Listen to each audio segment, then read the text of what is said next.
Vote মিটলে দিল্লিতে আন্দোলন হবে। বাংলার সঙ্গে প্রতিহিংসার রাজনীতি চলছে। ৬,৫০০ কোটি টাকা আটকে রেখেছে কেন্দ্র।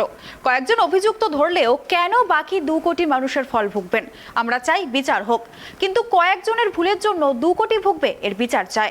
যারা বাংলার টাকা আটকে রেখেছে তাদের উচিত জবাব দিতে হবে। অনেক সৌজন্যের রাজনীতি হয়েছে, এবার দিল্লি থেকে ছিনিয়ে আনবো।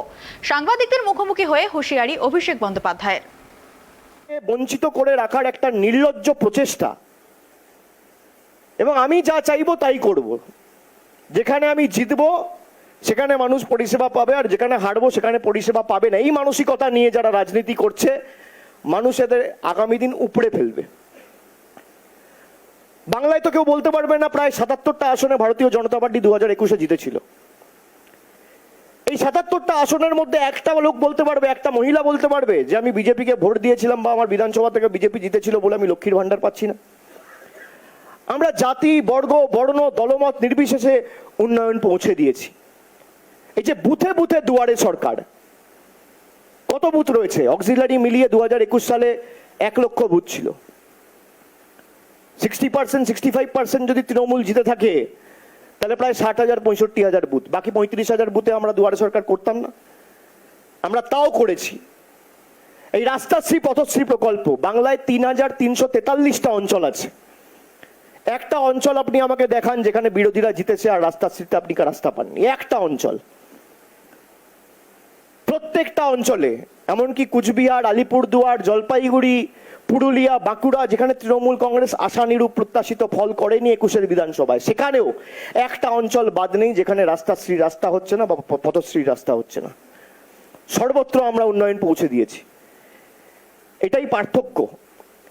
আমি সেই কারণে আপনাদের মাধ্যমে প্রচারের শেষ পর্বে এসে আমি মানুষকে অনুরোধ করব যে যারা আপনার পাশে দাঁড়িয়েছে, একদল রাজনৈতিক প্রতিনিধি আপনার বাড়িতে গেছে, ধর্মের নামে ভোট চেয়েছে, আর ভোটের পর আবার দিল্লি, গুজরাট আর মহারাষ্ট্রে পালিয়ে গেছে। আর এক দল আপনার কাছে গেছে, ভোট চেয়েছে, আপনি ভোট দিলেও আপনার পাশে থেকেছে, ভোট না দিলেও আপনি পরিষেবা পেয়েছেন।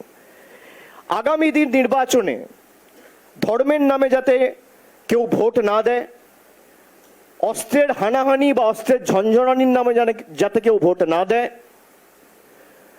ভোট যদি দিতেই হয়, নিজের অধিকারকে সামনে রেখে দেবেন।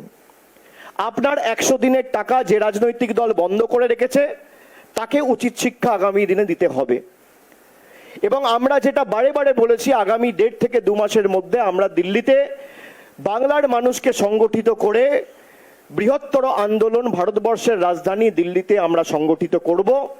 এই লড়াই লড়তে আমরা বদ্ধপরিকর, এবং বাংলার যে আদায়, বাংলার যে দাবি, বাংলার যে পাওনা, বাংলার যে প্রাপ্য, সেটা দিল্লির কাছে এবার অনেক সৌজন্যতার রাজনীতি আমরা করেছি, আর আমরা চাইবো না, আমরা ছিনিয়ে আনবো। মানুষ যদি ঠিক করে যে আমরা তৃণমূল কংগ্রেসকে সমর্থন করব, আমাদের দাবি আদায়ের স্বার্থে লড়ব, কোনো রাজনৈতিক দলের কোনো নেতার ক্ষমতা নেই মানুষের প্রাপ্য অধিকারের টাকা আটকে রাখবে।